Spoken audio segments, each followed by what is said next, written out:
Hello student.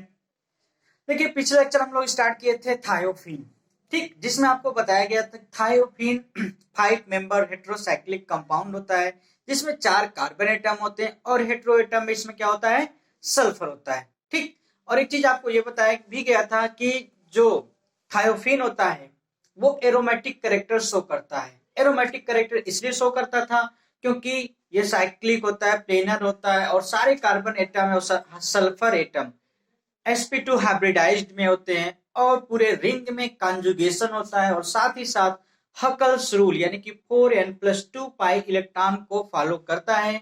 उसके according Huckel's rule के according थायोफिन्स में 6 पाई इलेक्ट्रॉन होते हैं। ठीक, तो आज का हमारा टॉपिक है molecular orbital diagram of thiophene, यानी कि थायोफिन के ऑर्बिटल किस तरह से ओवरलैपिंग करके किस तरह से सिग्मा बॉन्ड बनाए होते हैं, किस तरह से पाई बॉन्ड बनाए होते हैं, ये सारी चीजें आज हम सीखेंगे। ठीक, तो चलिए थोड़ा देखते हैं। यहाँ देख रहे हैं आप लोग, जैसे देख रहे हैं पहले फिगर, इस फिगर पर कंसंट्रेट हुई, जो फिगर हमने ऑलरेडी ड्रा किए हैं आज। ठीक, थोड़ा टाइम बचाने के लिए। तो देखिए ये फिगर जो है इसमें एक चीज आपको बताया गया था वहां, जब हम आपको रिजोनेंस बताए थे, जब कल्चरल्स के बताए थे, जब एरोमेटिक बताए थे, उसमें आपको ये बताया गया था कि यह प्लेनर मॉलिक्यूल है। प्लेनर मॉलिक्यूल होने का क्या मतलब, इसमें चारों कार्बन एटम और sulphur atom, 500 atom sp2 hybridise state में होते हैं। ठीक, sp2 हाइब्रिडाइज, sp2 हाइब्रिडाइजेशन जैसे आप लोग फर्स्ट ईयर में पढ़े होंगे, हाइब्रिडाइजेशन जिसमें आपको पढ़ते हैं chemical bonding and molecular structure, organic chemistry का फर्स्ट चैप्टर। वहां पे ये सीखे थे कि जब एक s ऑर्बिटल दो p ऑर्बिटल लगभग सेम एनर्जी के इंटरमिक्स करते हैं तो 3 नए ऑर्बिटल हाइब्रिड ऑर्बिटल प्रोड्यूस करते हैं और जो तीनों में जो करेक्टर होता है sp2 करेक्टर के होते हैं। ठीक, तो इसका क्या मतलब है, कार्बन चारों sp2 है, सल्फर चारों sp2 है, इसका मतलब सभी कार्बन के पास 3 sp2 हाइब्रिडाइज्ड ऑर्बिटल होंगे। ठीक, जैसे हम आपको यहाँ पर देख रहे हैं, तो जो सल्फर होगा सल्फर के पास भी 3 sp2 हाइब्रिडाइज्ड ऑर्बिटल होंगे। इतनी बातें आप सुन के समझ लीजिए। अब ध्यान से देखिए, हमने सल्फर को एटम नंबर 1 माना, इस कार्बन को एटम नंबर 2 कार्बन, ये कार्बन 3 है, ये कार्बन 4 और ये कार्बन 5 है। ठीक, अब ध्यान से देखिए हमने क्या बताया, सभी कार्बन सभी सल्फर sp2 हाइब्रिडाइज्ड में है, तो इसका मतलब 3 ऑर्बिटल sp2 करेक्टर के कार्बन पर भी होंगे और सल्फर पे भी है। तो देखो सल्फर पे 3 sp2 हाइब्रिड ऑर्बिटल है ना, 1 2 3, है ना, 3 जो sp2 हाइब्रिड ऑर्बिटल हैं ये। और उसी तरह कार्बन पर देखो 1 2 3 और इस कार्बन पर 1 2 3 1 2 3 1 2 3, सभी कार्बन सल्फरों पे sp2 हाइब्रिड के 3 ऑर्बिटल हैं।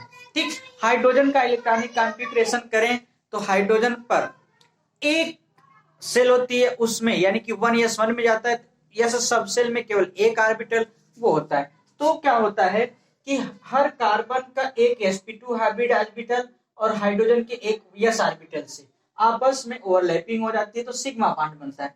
कार्बन हाइड्रोजन का जो सिग्मा बॉन्ड बना है किसके किसके बीच में बना है, s ऑर्बिटल और sp2 के बीच के ओवरलैपिंग, चाहे ये कार्बन हाइड्रोजन का बॉन्ड हो, चाहे ये और चाहे ये। तो मतलब चारों कार्बन हाइड्रोजन का बॉन्ड की जो सिग्मा बॉन्ड सिंगल बॉन्ड बना है s और sp2 के बीच के ओवरलैपिंग से बना है, जिसके कार्बन और हाइड्रोजन के बीच में एक सिग्मा बॉन्ड बन गया। ठीक, अब ध्यान से देखिए, आपको पता है सल्फर के पास 3 sp2 हाइब्रिड ऑर्बिटल हैं, तो क्या करता है कि एक sp2 hybrid orbital carbon number 2 से ओवरलैप करता है, कार्बन कार्बन के बीच का सिग्मा बॉन्ड बनाता है। ठीक, और उसी तरह सल्फर का एक sp2 हाइब्रिडाइज इस कार्बन नंबर 5 से ओवरलैपिंग करके एक सिग्मा बॉन्ड बनाता है कार्बन और सल्फर के बीच में।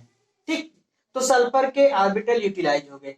और यहाँ देखो कार्बन के भी दो हो गए, एक कार्बन का sp2 बचा था वो कार्बन नंबर 3 से, यानी कि sp2 के जब बीच की ओवरलैपिंग होगा तो कार्बन कार्बन के बीच में सिग्मा बॉन्ड बनेगा। बात समझ आया, इस तरह से। ठीक, फिर उसका कार्बन नंबर 4 का कार्बन नंबर 3 के sp2 ओवरलैप किए, कार्बन कार्बन के यानी कार्बन नंबर 3 कार्बन नंबर 4 के बीच सिग्मा बॉन्ड बना। उसी तरह कार्बन नंबर 5 और कार्बन नंबर 4 के sp2 ऑर्बिटल आपस में हेड ऑन ओवरलैपिंग करेंगे, एक्सियल ओवरलैपिंग करेंगे तो कार्बन कार्बन के बीच में ये सिग्मा बॉन्ड बन गया। ठीक, और जो एक एक ऑर्बिटल बचा था वो हाइड्रोजन से, जो कि s ऑर्बिटल और sp2 ऑर्बिटल के बीच ओवरलैपिंग से बॉन्ड बन जाते हैं। ठीक, तो इस तरह से हमने आपको यहाँ बता दिया कि थायोफीन में चारों कार्बन और चारों हाइड्रोजन और एक सल्फर किस तरह से कोवेलेंटली आपस में जुड़े होते हैं सिग्मा बॉन्डेड से। तो इसी को ये सिग्मा बॉन्ड है, sigma bonding of in thiophene. तो हमने ये स्ट्रक्चर जो पहला बनाया है इसमें सिग्मा बॉन्ड के बारे में बता दिया। अब ध्यान से देखिए, तो जब सिग्मा बॉन्ड हो गया तो ये एक प्लेन में होते हैं। बात समझ आया कि सिग्मा बॉन्ड एक प्लेन में बन गया। तो देखो सभी कार्बन के पास एक एक अनहाइब्रिडाइज्ड ऑर्बिटल होता है, वो पी जेड वाला। 2p का जो जब आप इलेक्ट्रॉनिक कॉन्फ़िगरेशन करेंगे कार्बन का तो आप पाएंगे इस तरह होता है 1s2 2s2 2p क्या होता है 2px1 2py1। जब एक्साइटेड हो तो 2s का 2pz में चला जाता है। तो जो sp2 हाइब्रिडाइजेशन में एक s ऑर्बिटल का 2s का और 2px 2py यूटिलाइज होते हैं तो तीन नए ऑर्बिटल बनते थे sp2 कैरेक्टर के, जबकि एक pz वाला ऑर्बिटल अनहाइब्रिडाइज था और हाफ फिल्ड भी था। वो परपेंडिकुलर होता है किसके, जो सिग्मा बॉन्डिंग। तो आपको पता हो गया कार्बन, जो चारों कार्बन है सबके पास एक एक अनहाइब्रिडाइज्ड ऑर्बिटल है जो कि प्लेन के परपेंडिकुलर है और हाफ फिल्ड है। ठीक, उसी तरह सल्फर के पास भी अनहाइब्रिडाइज्ड ऑर्बिटल होता है। वो अनहाइब्रिडाइज्ड ऑर्बिटल भी परपेंडिकुलर होते हैं सिग्मा बॉन्ड के, लेकिन एक ही प्लेन में होते हैं। जिस प्लेन में कार्बन का अनहाइब्रिडाइज्ड ऑर्बिटल होते हैं उसी प्लेन में सल्फर का भी अनहाइब्रिडाइज्ड ऑर्बिटल होता है, जिसमें क्या होते हैं एक लोन पेयर इलेक्ट्रॉन कंटेनिंग होता है। ठीक, एक चीज आप जानते हैं जब पी ऑर्बिटल आपस में लेटरली साइड वाइज ओवरलैपिंग करते हैं तो हमेशा पाई बॉन्ड का फॉर्मेशन करते हैं। ठीक, तो उसी तरह ये देखो ऊपर वाले लोग आपस में हाइब्रिडाइज कर लेंगे, पेयरिंग कर लेंगे, ओवरलैपिंग करेंगे तो इस तरह से बॉन्ड बनता हुआ दिख रहा है। जब हमने रेड लाइन से ऊपर वाले लोग को सब जोड़ दिया है, ठीक, तो एक बॉन्ड बन गया इस तरह से। अब क्या है, जब नीचे वाले लोग जो हमने ग्रीन पेन से दिखाया है ये आपस में ओवरलैपिंग करते हैं, पाई बॉन्ड बन जाता है। इस तरह से सल्फर में और चारों ऑक्सीजन सल्फर एटम और चारों कार्बन एटम आपस में लेटरली साइड वाइज ओवरलैपिंग करके पाई बॉन्ड का एक मॉलिक्यूल बनाते हैं, पाई बॉन्ड का एक न्यूक्लियस बनाते हैं थायोफीन में। ठीक, जिसके कारण रिजोनेंस डेवलप होता है। अब इसी स्ट्रक्चर को थोड़ा सा अगर हम मॉडिफाइड करके लिख सकते हैं, क्या इस स्ट्रक्चर को इस तरह से भी लिखा जा सकता है ना, जो कि आप थायोफीन में पढ़े हैं। थायोफीन में कैसे होते हैं वो, थायोफीन का जो स्ट्रक्चर कुछ इस तरह से होता है ना। चलो रेड से दिखाते हैं।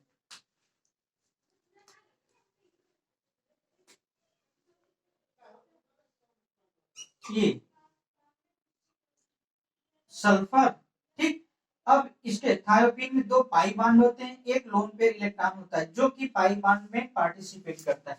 तो ये देखो जो पाई बॉन्ड है और ये लोन पेयर इलेक्ट्रॉन आपस में सर्कुलेट होते हैं रेजोनेंस के थ्रू। कल हम आपको रेजोनेंस इसका करके दिखाए थे।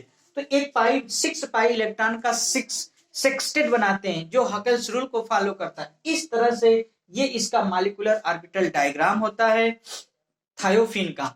इस तरह से पाई बॉन्ड जुड़े होते हैं, इस तरह से सिग्मा बॉन्ड आपस में जुड़े होते हैं। तो चलिए जो कुछ हमने आपको बता दिया है यहाँ पे फिगर में, तो आप पहले फिगर को ड्रा कर लेंगे। ठीक, इसके बाद हम आपको स्टेटमेंट लिखाते हैं और सारा स्टेटमेंट सारी बातें जो हम आपको वहीं बताएं यही चीजें सभी से सिंपल वे में हम लिखेंगे। ठीक, तो चलिए फिगर को आप ड्रा कर लेंगे वीडियो को पॉज करके। ठीक, उम्मीद है फिगर आप ड्रा कर लिए होंगे। अब देखिए जब आप फिगर ड्रा कर लें तो हम स्टेटमेंट लिखाना शुरू करते हैं, जो चीजें हम आपको यहाँ बताए हैं। ठीक, जब जो चीज हम आपको यहाँ बताएं उसका स्टेटमेंट आप लिख लेंगे तो उसको एक बार पढ़िएगा, बहुत अच्छे से समझ आ जाएगा आपको। ठीक, तो हम आपको इसको रब कर देते हैं।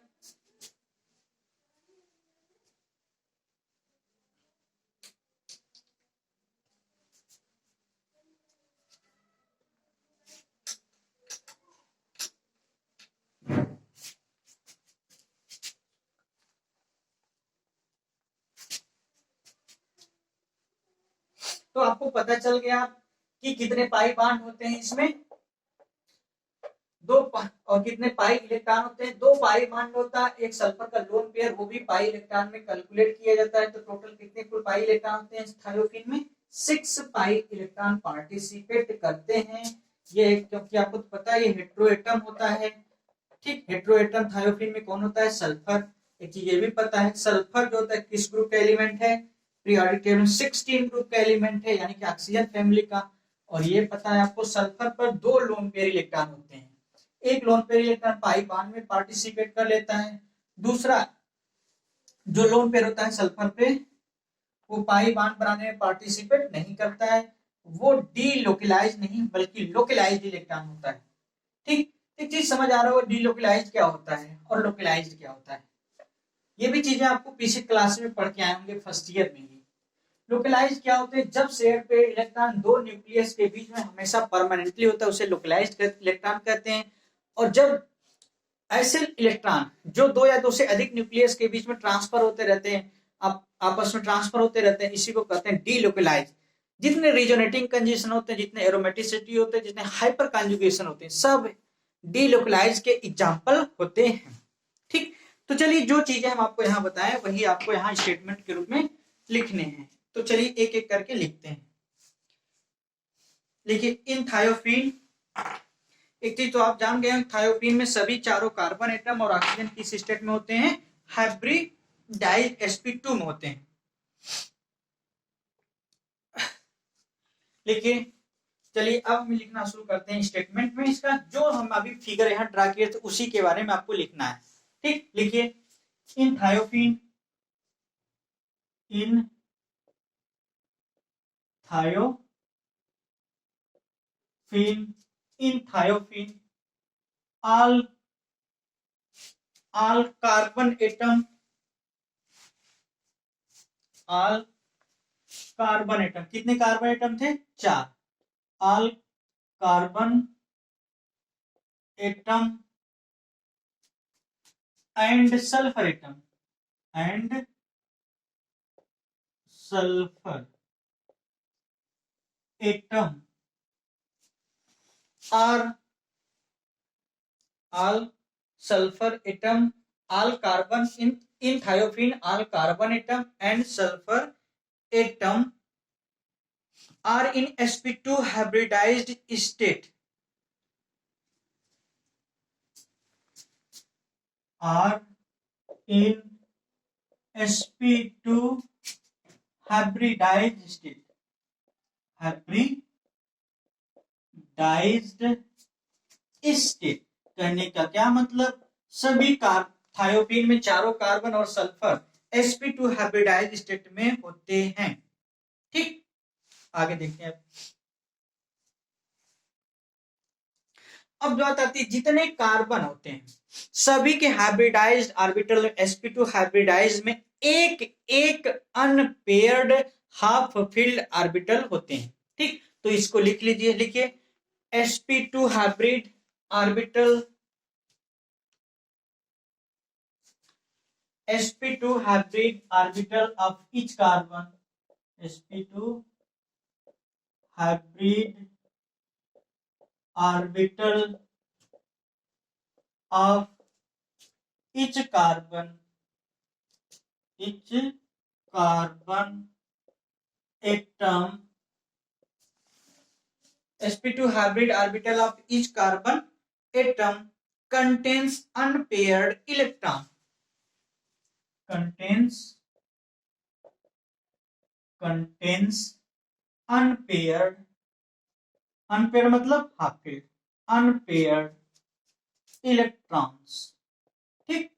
ये तो समझ आ गया कि कार्बन की जो sp2 हाइब्रिड ऑर्बिटल है तीनों सभी में एक एक इलेक्ट्रॉन होगा, यानी अनपेयर्ड मतलब एक एक इलेक्ट्रॉन होगा, ठीक। तो ये चीजें हमने कार्बन के रिस्पेक्ट में लिखा दिया। चलिए अब सल्फर के रिस्पेक्ट में लिखते हैं। लिखिए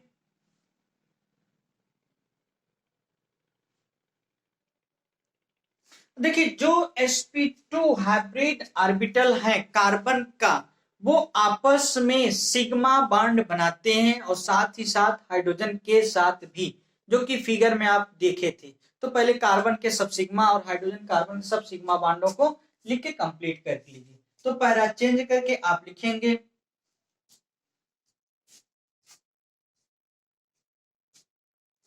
लिखिए sp2 hybrid orbital of, para change करके लिखिए the sp2 hybrid orbital, the sp2 hybrid orbital of the sp2 hybrid orbital of each carbon of each carbon form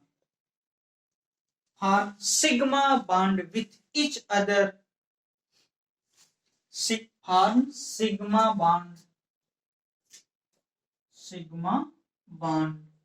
with each other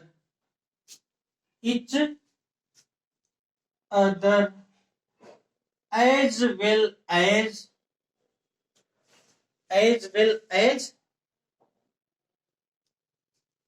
with hydrogen atom, as well as with hydrogen atom.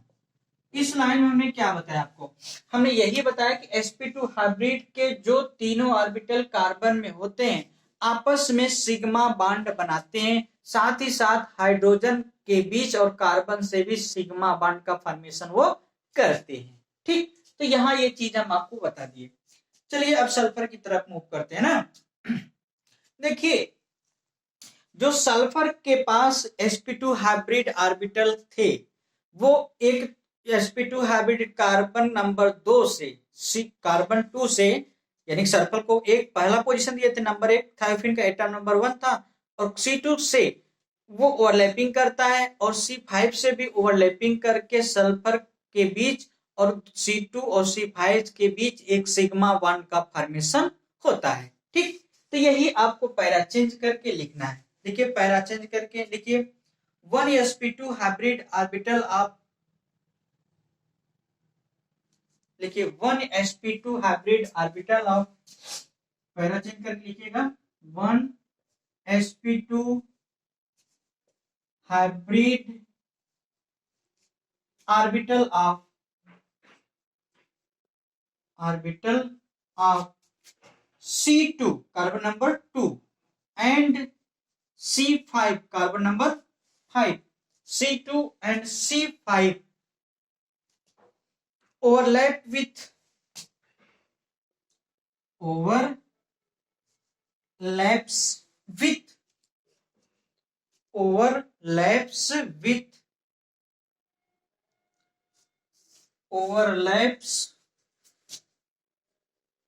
with sp2 hybrid orbitals of sulfur, S for sulfur लिख देते हैं पूरा नाम sulphur. ठीक, orbital of sulphur to form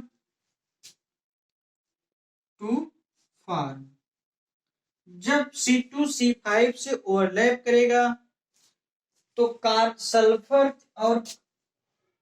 sulphur और carbon के बीच में carbon number 2 या कार्बन नंबर 3 से एक प्रकार का कार्बन सल्फर से सिग्मा बॉन्ड का फॉर्मेशन करेगा, कार्बन सल्फर सिग्मा बॉन्ड।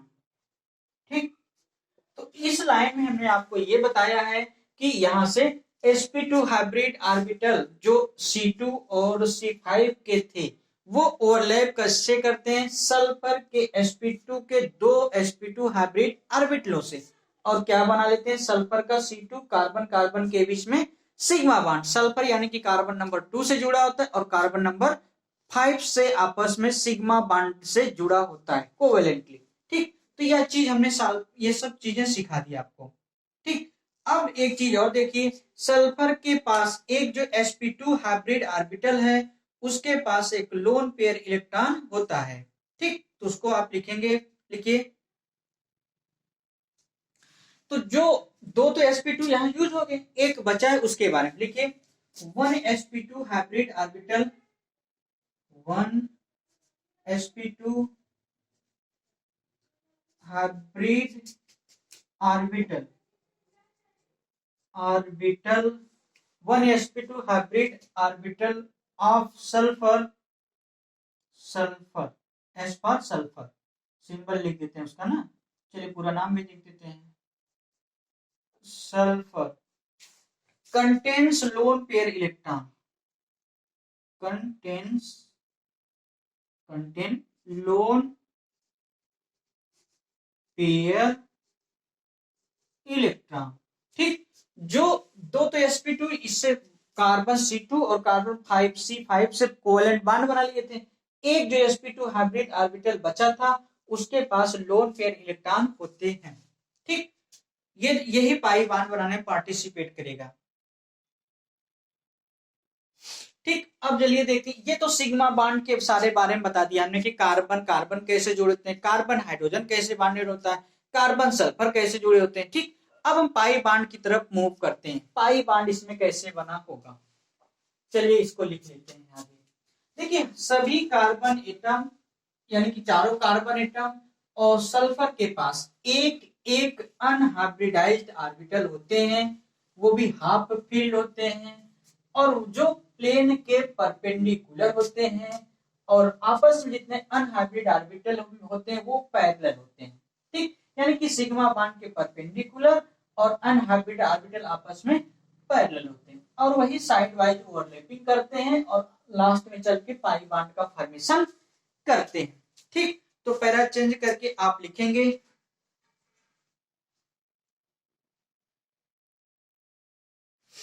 लिखिए इच ऑक्सीजन, पैरा चेंज करके आप लिखेंगे, लिखिए इच ऑक्सीजन नहीं कार्बन होगा, etch carbon atom and sulphur atom and sulphur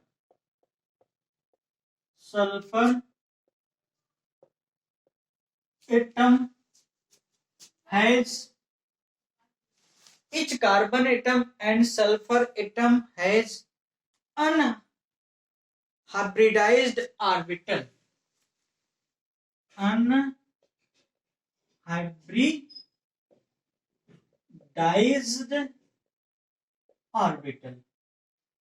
यहां हमने क्या बताया आपको कि जितने कार्बन यानी कि कार्बन होते हैं और सल्फर होते हैं, चारों कार्बन एक सल्फर, सबके पास पास एक अनहाइब्रिडाइज्ड ऑर्बिटल होता है।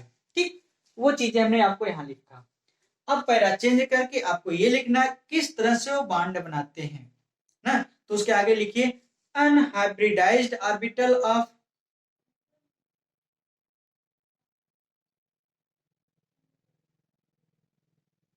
देखिए unhybridised orbital of unhybridised orbital, unhybridised orbital of carbon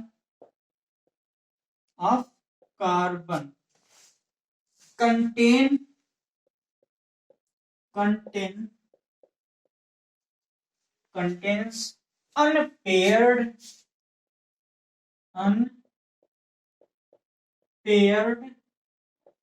electron. कहने का क्या मतलब है कि जितने कार्बन ऑर्बिटल होते हैं, जितने कार्बन होते हैं यानी कि 4 कार्बन एटम होते हैं किसमें, थायोफिन में, सभी के पास एक एक अनहाइब्रिडाइज्ड ऑर्बिटल होता है और उसमें एक एक यानी कि अनपेयर्ड इलेक्ट्रॉन सिचुएटेड होता है। ठीक, तो हमने ये चीजें आपको यहां बता दिया। और जबकि सल्फर का जो अनहाइब्रिडाइज्ड ऑर्बिटल होता है उसके पास लोन पेयर इलेक्ट्रॉन होता है और एक। ठीक, तो इसको भी लिख लीजिए, लिखिए while unhybridised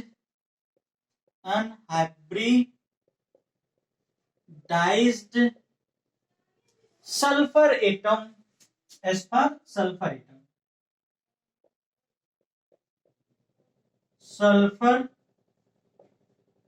atom has lone pair electron, lone pair electron. ठीक, तो एक चीज हमने आपको यहां बताया कि अनहाइब्रिडाइज्ड ऑर्बिटल कार्बन के पास अनपेयर्ड इलेक्ट्रॉन होते हैं, सल्फर के पास लोन पेयर इलेक्ट्रॉन्स होते हैं। ठीक, अब क्या है कि जितने जो अनहाइब्रिडाइज्ड ऑर्बिटल होते हैं वो एक प्लेन में होते हैं, ठीक, और आपस में पैरेलल होते हैं, लेकिन सिग्मा बॉन्ड के परपेंडिकुलर होते हैं। तो नए लाइन से पैरा चेंज करके लिखेंगे, these unhybridised orbital, hybridised orbital, orbitals lie, LIE, lie in same plane, in same plane, वो एक प्लेन में होते हैं, यानी कि अनहाइब्रिडाइज्ड ऑर्बिटल आपस में एक प्लेन में होते हैं। ठीक, ये चीजें हमने आपको यहां बता दिया, एक with lie in same plane. ठीक, आपस में एक प्लेन में होते हैं, तो हम इसको आगे भी लिख सकते हैं, these unhybridized orbital lie in same plane with each other, with each other but perpendicular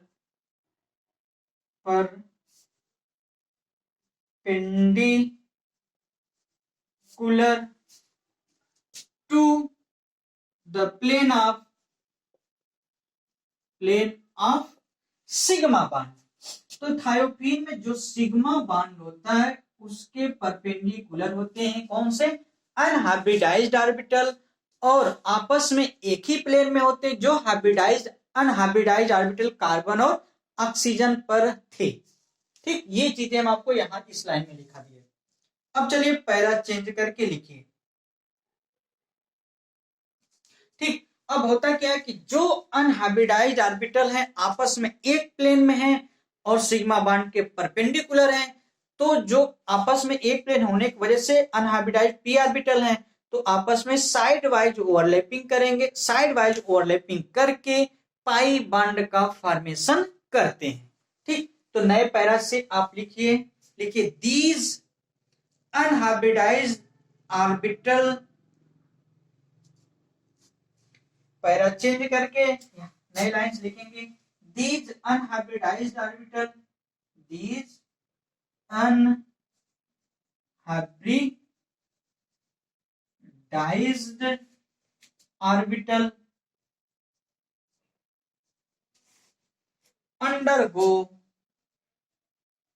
undergoes sidewise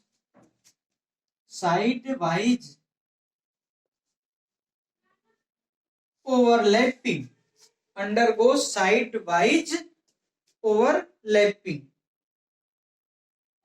to form cloud of 6 pi electron. These unhybridized orbital undergo sidewise minor overlapping, लिखिए तो आसान रहेगा, sidewise minor overlapping to form 6 pi electron cloud, 6 पाई इलेक्ट्रॉनों का, 6 ये गिनती है, sigma bond ना सोचिएगा, 6 pi electron cloud, 6 pi electron का क्लाउड बनाते हैं। ठीक, और यही 6 पाई इलेक्ट्रॉन डीलोकलाइज्ड होते हैं। तो नए पॉइंट से लिख लीजिए, which are in delocalized stage। ठीक, लिखिए, these 6 pi electron, this 6 pi electron delocalized,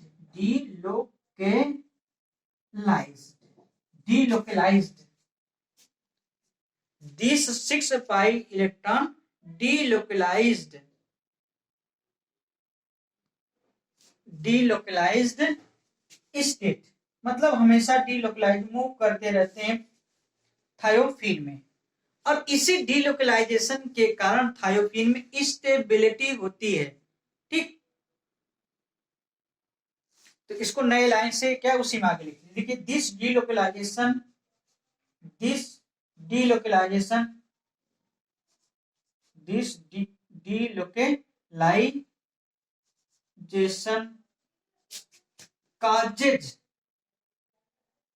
causes greater stability to thiophene molecule. This delocalization causes greater stability to thiophene molecule.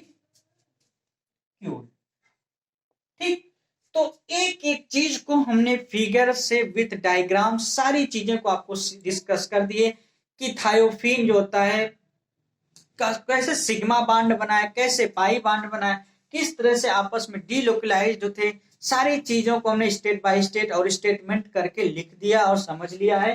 ठीक, तो यहाँ आपका कंप्लीट होता है molecular orbital diagram of thiophene, यानी कि स्ट्रक्चर थायोफीन मॉलिक्यूल आपस में कैसे रीअरेंज होते हैं ये हम पढ़ चुके हैं। ठीक, तो बस आज यहीं तक रखते हैं, कल हम पढ़ेंगे प्रॉपर्टी यानी प्रिपरेशन, पहले प्रिपरेशन पढ़ेंगे फिर प्रॉपर्टी। तो कल पढ़ते हैं प्रिपरेशंस ऑफ थायोफीन, तो हेडिंग आप लिख लेंगे प्रिपरेशंस ऑफ थायोफीन, इसको हम नेक्स्ट लेक्चर में पढ़ेंगे, प्रिपरेशन ऑफ थायोफीन।